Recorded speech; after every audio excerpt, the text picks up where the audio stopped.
All right. So, chapter 3, we almost finished it up last week, so we'll finish it up and get into chapter 4 today. Is basically, you see, for the most part, it's the Shulamite woman speaking. And in this, as we talked about starting in verse 1 and into verse 5, it's the description, or at least the imagery supports a description of the recognition of what's happening. This is like the wedding day, or right before the wedding night specifically, the recognition of her as a virgin and how that has been protected by the law, and it has been protected by how God has established the relationships to work and function. And now, by the law, that is now being freed, that opportunity to be freed from that, to be able to be in a relationship with her love, which is Solomon, in marriage. And that's what's being described in verses 1 through 5. Verses 6 on through verse 11 really describes, again, it's more imagery, but it's really the description of Solomon, what he's able to provide, the aspects of Solomon, the characteristics of Solomon that make him so desirable. And for that matter, the fact that there is a recognition of now Solomon is a part of this relationship. It's almost kind of indicative of the marriage itself and the recognition of what that means. Because in chapter 4 really, for all intents and purposes, is the description of the consummation of that marriage. It's really a description from Solomon. This is Solomon's, or the beloved, his mind and his words in chapter 4. She speaks pretty much in chapter 3. He's going to speak pretty much all in chapter 4 except for the final verse, which it seems like the woman is speaking again. So we see here in verse 9, the wood of Lebanon, Solomon the king made himself a palanquin. We talked about that last week. There is kind of a sense of security, a sense of, yes, there's wealth, but more so than the wealth is a sense of sturdiness, of reliability, of strength. He made its pillars of silver, its support of gold, its seat of purple, its interior paved with love by the daughters of Jerusalem. And that's where we ended last week. This describing of the interior paved with love by the daughters of Jerusalem. And the more I've thought about this and dwelt on this, especially here in chapter 3, it could be different in chapter 1, but the more I think about the daughters of Jerusalem and the references to this aspect of it, back in chapter 1, the Shulamite girl describes how that all the virgins run after him. They desire him.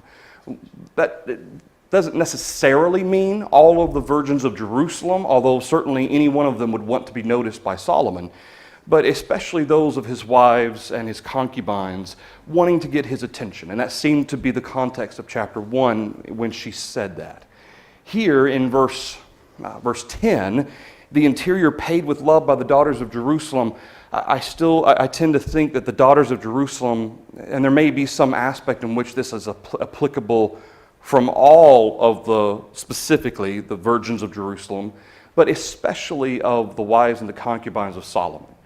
Okay, this heart and this character of Solomon that is basically manifested because of his relationships. Okay, now again, what's being painted here is that this Shulamite girl is a special one. Now, again, whether or not there really was a special one or Solomon was wishing he had one, but it's describing these elements of Solomon that make him so, almost to a certain extent, very sensitive. Sensitive to feelings, sensitive to the thoughts of these women, sensitive to their needs, is kind of what's being described here. And perhaps to a more, not just abstract perspective, I know there's some interpretations of that speaks directly to the making love, the act of making love, the sexual relationship, not just the characteristics that go into it, but also the ability involved in that. That may be, but again, it seems like there's description of more of a symbolic nature describing the characteristics of Solomon.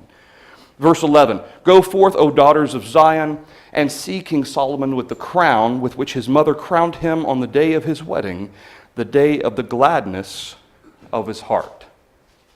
And again, it doesn't necessarily mean to be taken literally that Solomon's mother actually crowned him. I mean, did she crown him every time he got married? How did that work? This is more, again, symbolism, describing, first of all, when she says, "Go forth, O daughters of Zion, observe King Solomon," and then there's this representation of the crown.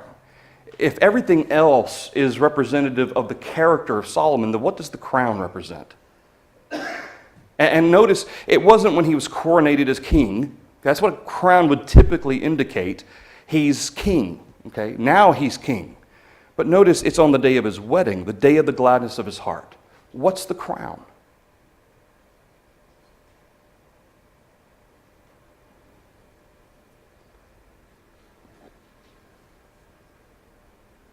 Most people for their wedding would be dressed up or look their best. Okay. It may have to do with the appearance.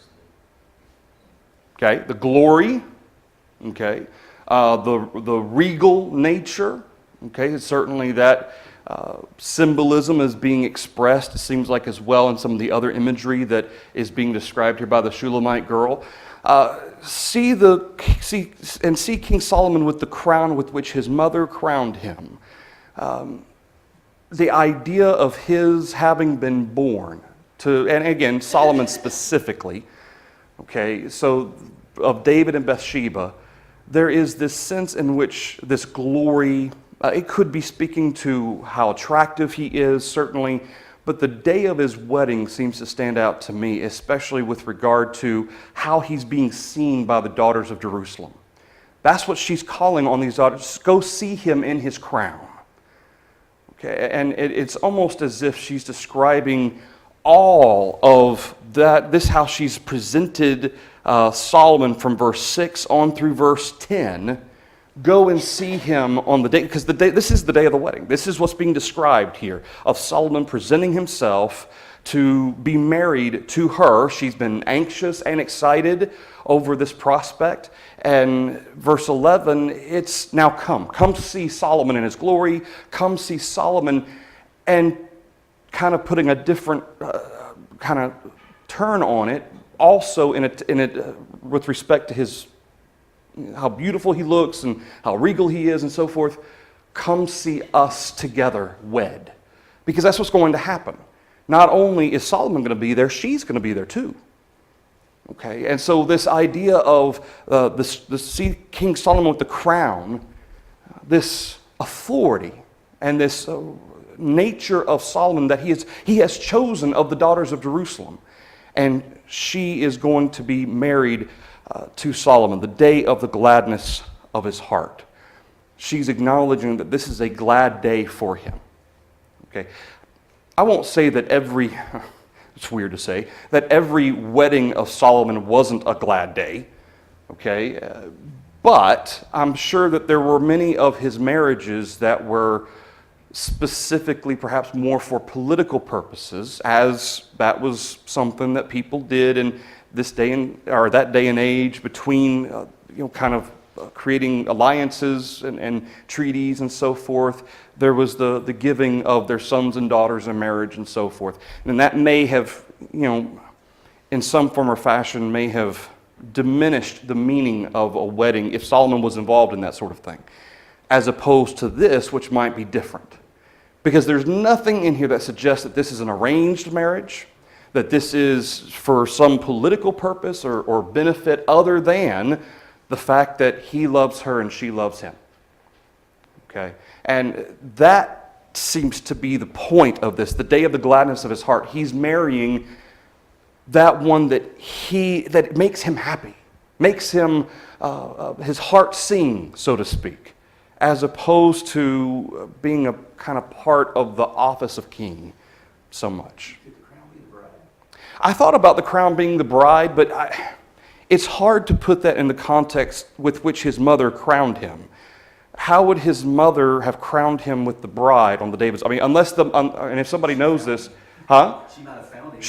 She may have. She may have found her and said, "Hey, I want you to see this." The mother may have had some kind of special duty in the marriage of a Jewish marriage at that time. I've never heard of anything like that. That could be, if that's the case, if the mother wasn't somehow involved in the wedding process, then I could see that. Okay, that could be his crown, the sense that this is something he values above all else. I thought about that, but I don't know. I can't make that work with the fact that his mother was involved with the crowning of this. And I don't know, other than giving birth to him, I don't think there was any specific, that we know of, anything specific in which, in this case it would have been Bathsheba, involved with anything else. I don't know. Any thoughts on that? Yes, sir. Could have just simply been the royal crown. It could have been. And that's where I'm leaning. Come see the king with the crown. Sure. And if he is the king, then obviously his father is not ruling at this point. Yep. So his mom simply put the crown on him the day of his wedding. But yeah, that could be. And the reason why I tended not to look at it necessarily as a literal physical crown is, first of all, everything else has been symbolic. But second of all, the coronation would have taken place before he was married, I would presume. Coronation, just putting the crown on him for that day. Oh, getting him ready for. Oh, okay, I see what you're saying. I don't see the previous verses as being metaphorical or symbolic. I think it's literally describing this bed that Solomon made, how it was built, what it was constructed of. And yes, these daughters of Jerusalem helped with the interior. They did it out of a motive of love. They liked him. Okay. Because the way I had been reading this is the same process of verse 6, him coming out of the wilderness. He's being carried on this palanquin. Palanquin's not just a bed. It's a throne that is being carried. Right. 60 men. Right. Soldiers. Right. Show So, of his might. It does reflect his character. Sure. That he's the king. He's going to provide security. He has the wealth to do all this. But I think it's a literal description of what he has had done. oh, okay. Okay. I hadn't considered that before. All right. Doug? What? I heard a voice over here somewhere. I just thought it's kind of annoying to say, he may be part of, he may not wear it every day, but special occasions, kind of along with what Joe was saying, Could be. to be the best he could be, to present himself. Yeah. Just like a wedding today, usually Oh, yeah. the bride and groom are the best dressed in the whole Supposed to place. be anyway, right? And so, Yeah, I mean, I know before I got married, my mom, somebody took a picture of my mom fixing my tie, right before I got married, and so that might be something of a kind of a mom thing to do, kind of help her son get ready before he gets married. Again, I don't know what elements from a literal perspective. How many times did he get married? Several hundred times. Did she do this every time? Was this one special because of his relationship with this woman? And that may have something to do with it as well. But I think certainly if he's getting married, he's going to wear his crown. I don't see anything wrong with saying certainly he wore his crown at his wedding. But there also may be some symbolic nature to this as well. All right, anything else through verse 11? All right, chapter 4. So, chapter 4, Solomon now speaks. The wedding is completed. In fact, at this point, he's going to refer to her as his bride. So he's, in essence, this is description of the consummation of the wedding. This is the wedding night being described from Solomon's side of things. So when he starts describing her. He says, "Behold, you are fair, my love. Behold, you are fair. You have dove's eyes behind your veil. Your hair is like a flock of goats going down from Mount Gilead. Your teeth are like a flock of shorn sheep, which have come up from the washing, every one of which bears twins, and none is barren among them." There have been some suggestions that this is in some ways symbolic of the vows that Solomon offered to her. I have no evidence to say that they had wedding ceremonies even like the traditional Jews do today, much less our ceremonies. We have vows, but that's not necessarily, there's no description in the New Testament of doing those vows as, or writing your own and whatnot. We do that for legal purposes, okay, to recognize legally they both have accepted the other as husband and a wife. The way we have it is very rooted in custom. Okay, so whether or not these are what he's proclaiming to her, he's going to get very specific here in a little bit. I don't think that would have been appropriate in a public setting. He's going to describe her physically, and that doesn't seem to really fit as in front of everybody talking about how she looks physically. So again, I tend to look at this as after it's all done and they're together, or at least in what's going to be described here is now they can finally be together. So we have here in verse 1 the fact that he recognizes that she is fair. Again, fair is representative of she's beautiful. Okay, remember, Solomon had already described her as, no, you're not just one of the lilies. You're different. You're a lily among thorns. Okay, you stand out. He says, you have dove's eyes behind your veil. The sense in which she has dove's eyes isn't necessarily to be taken literally, or necessarily even a description of, per se, the appearance of them. Certainly there's a sense in which they are soft. Certainly I could foresee it being beautiful, but they communicate. Okay, they're expressive. And that seems to be more so than just saying, hey, you have dove's eyes. Well, are doves necessarily beautiful? No, they're peaceful. Okay, doves have always represented to a certain extent the idea of love, of peace. They're representative in many ways. And I think that's more so what Solomon is trying to communicate here, is that your eyes, yeah, I'm sure they were beautiful because she's fair. He's already observed that. But they're expressive, they communicate. He loves her eyes not just because they're pretty, but because there's depth, so to speak, in those eyes. Your hair is like a flock of goats going down from Mount Gilead. It's not to say that her hair is white or gray, for that matter. It's just, it's full. There's a fullness, there's a volume, if you will, to her hair. It seems as if there is a suggestion that it is long. Certainly as he describes, as it seems to be going down from Mount Gilead. Well, Mount Gilead was a mountain. And if you have a flock of goats, it's coming down a long way. Okay, that's how he's describing it. So it sounds as if she has long, beautiful hair. And I did want to mention that you have dove's eyes behind your veil. Remember, she mentioned earlier in chapter 1, I think it was verse 6, about trying to find Solomon. And why should I be as a wanderer trying to find you, putting on my veil and wandering, looking after you, and so forth. Certainly there was differences in what a unmarried woman wore, what a married woman wore, even so much as what a harlot wore. All has certain elements of a veil representing their status.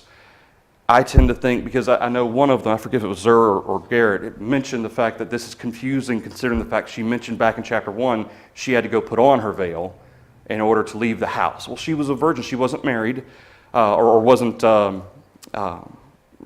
she wasn't out and about and among people. She was by herself at home. She put on her veil to go outside to look for him, is what's being described back in chapter 1.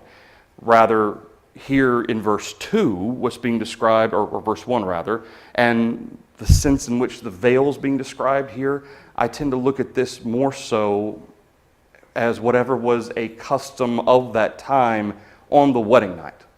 Okay, I imagine she was wearing the veil, okay, and it would be taken off. I presume it would be taken off during that process. So what he's describing here is in no way contradicting what she says in chapter 1. What she's describing here is, or what he's describing here, is not, and this is part of the reason why some interpret this particular point as being part of the oaths, because she's wearing her veil. Again, we're inserting our Western customs and trying to make sense of the imagery. Okay, in a lot of weddings, a woman wears a veil, and then once they're married, it's lifted up. But that's a Western custom. That is not indicative of the type of marriage ceremony that took place in the Jewish tradition in Solomon's time. So again, this speaks more to after the fact. We saw the kind of the wedding ceremony all at once there at the end of chapter 3. Chapter 4 here, they're now able to consummate that marriage. Anything through verse 1. Excuse me. I've noticed just in these few descriptions, he's an outdoors guy. Yeah. And a lot of people that do things outdoors see a certain beauty in it that someone else might not even realize. Yeah.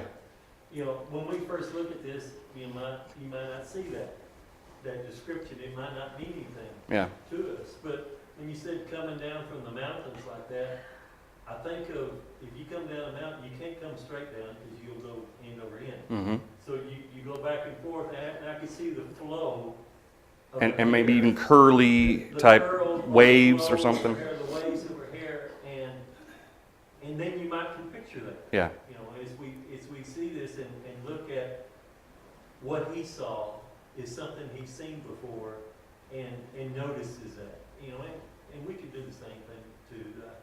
You know, I do things outdoors and I see it in different eyes than I ever have in my life. And if you had a poetic nature, then you might would describe things in that Sure, and that that's form. what he's doing in very descriptive, but in his eyes, beautiful. Right.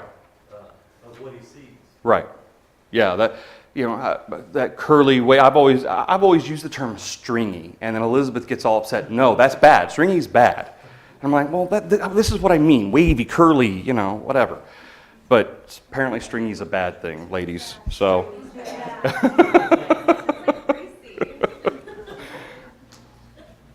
Whatever. So the imagery, though, that we do see throughout the Song of Solomon is very nature-oriented. Okay, that speaks to Solomon's end, and it also says something about Solomon's, the fact when he's writing this, that he's doing so using this imagery, but using it well. Okay, that speaks to the fact that he was more than just some abstract bureaucrat who was only focused on the day-to-day stuff and focused on his job. There was a sensitivity to Solomon's heart. Again, this speaks to the wisdom that he had as well, to look at nature around him, see the beauty in the nature around him and the observation of how things moved and how they functioned, and be able to relate them in this way, in a poetic way. The purpose for which that he's using this type of imagery goes back to this naturalness of this relationship. This is what God has intended between a husband and a wife. He's not in any way suggesting that people are animals. What he's saying, though, is that this is the course of nature. This is how God has established this to work. And certainly it is a very poetic sentiment from Solomon. And we don't see a lot. In the accounts of Solomon and so forth, we don't see the sensitive side necessarily too often. We don't see that poetic heart too often. So the Song of Solomon, and really Proverbs and Ecclesiastes, we don't really see that sensitive side of him. We see the wise side of him. We see the fact that he observed life. He observed so many different truths about life. But this romantic side of him, I guess, is probably the best way to put it. He did have a romantic heart. So again, I think it would be sad if it were the fact that this is a wish of his and not an actual relationship that he had. I'd like to think there was one that he loved, sounds bad to say, loved more than the other, someone that was special to him. It would be sad if there wasn't, and this is his heart just kind of wishing that he did. It kind of gives it a very somber nature when you kind of think about it that way. But anyway, anything else through verse 1? Verse 2, your teeth are like a flock of shorn sheep. It's not to say that, sometimes we use the phrase that you scrape by the skin of your teeth, It's not to say she's got hairy teeth or, her teeth are all nasty looking because they're full of fluff or something. No, they're white. Okay, that's what's being described. She has white teeth, which as if they've come up from washing these sheep, so they're not dirty. They haven't been, running around in the rain and stuff. Every one of which bears twins. There's none barren. She has all her teeth. which is an odd thing you would think in our day and age to observe, because generally speaking, we have access to dental care. We've got Larry Raines we can go to. He can take care of us. But from the perspective of that day and age, that probably wasn't necessarily a common thing to have, all your teeth. Now, if you came up from an aristocratic family, a wealthy family perhaps, you may have had a better chance of having beautiful teeth. But remember, the way she's described back in chapter 1, she describes herself as someone who worked hard in the sun. It seems as if she was involved in manual labor for her family. It doesn't necessarily sound like she came from a wealthy, royal family. And the fact that she has all of her teeth, that's an attractive quality. Wouldn't it be? Wouldn't it be? Yeah. All right, anything through verse 2. And I don't think there's anything symbolic about this. I mean, Solomon's saying, you have this, and it's like this. It's a simile. Okay, it's not symbolic. I think he's literally describing her in these terms because this is what she looks like. Okay, so there's nothing symbolic necessarily or figurative about it. It's the sense in which this is what it looks like. This is what it reminds me of. Verse 3, your lips are like a strand of scarlet. Your mouth is lovely. Your temples behind your veil are like a piece of pomegranate. Modern Western ways, ladies are like, oh, be still my soul here, be still my heart, call my temples like pomegranates. But look at how detail-oriented Solomon is in this case. Your lips are like a strand of scarlet, suggesting what about her lips? They're red, they're full, they're pretty, your mouth is lovely. That kind of describes the shape of her mouth and her jaw even. She has a facial feature that is attractive. The temples behind your veil. I'll be honest, I don't really notice ladies' temples very often. Okay, it's not something that really stands out to me. So unless this lady just really had very... This one lady. This one lady... No, I'm talking about... Oh. One lady, you might. I can't even see her temples half the time. Her hair's in the way. About, like I have a note that says it's like the color being blushed with red, so it could maybe The cheeks and she's blushing. that could be. And that would fit with the piece of pomegranate also. That's speaking to the color of it. Okay, that's interesting. I hadn't read that. In fact, I don't think Garrett mentions that either.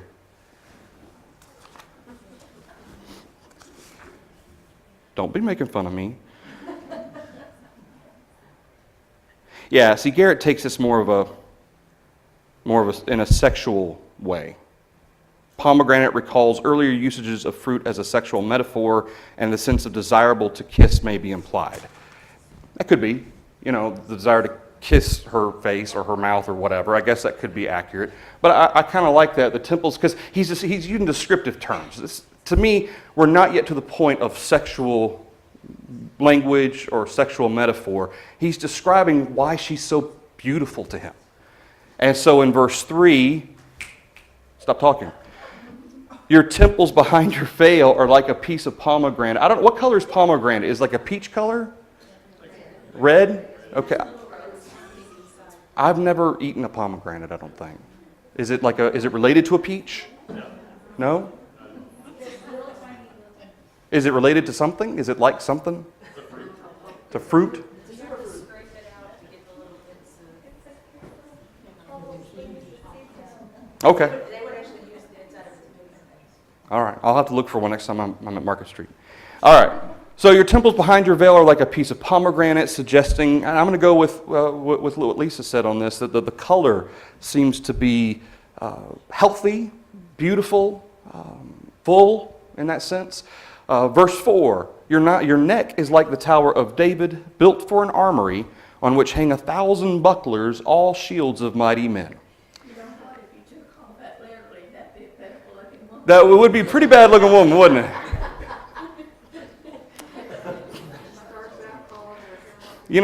I didn't think to look to see.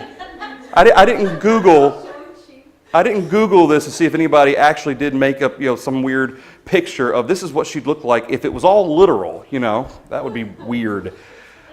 But yeah, so verse 4, your neck is like the Tower of David. This isn't a description necessarily of the length of her neck. Okay, it's not like it's long and that sort of thing.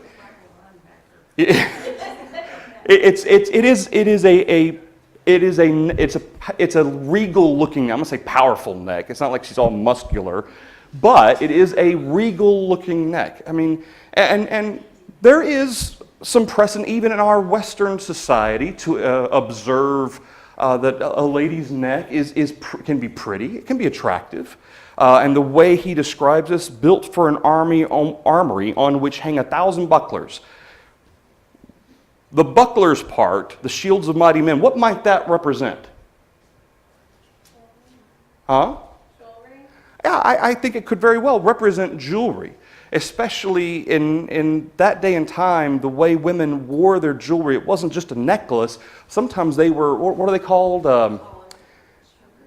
Chokers or collars, I guess, would be, the best thing to put. And they have, like gold on it and that sort of thing. And, huh? Like collars. Yeah, like a collar, I guess, yeah. And, I tend to think that is probably part of what he's observing, although everything else thus far has been natural. So I don't know if jewelry, he says on which hangs. So her neck is like the Tower of David, and what hangs on that neck would be the jewelry. It's kind of how I look at that. I don't think there's necessarily any metaphorical or figurative nature of her neck that it resembles, stuff around her neck. So, anything else to verse 4? All right, verse 5. Your two breasts are like two fawns, twins of a gazelle, which feed among the lilies.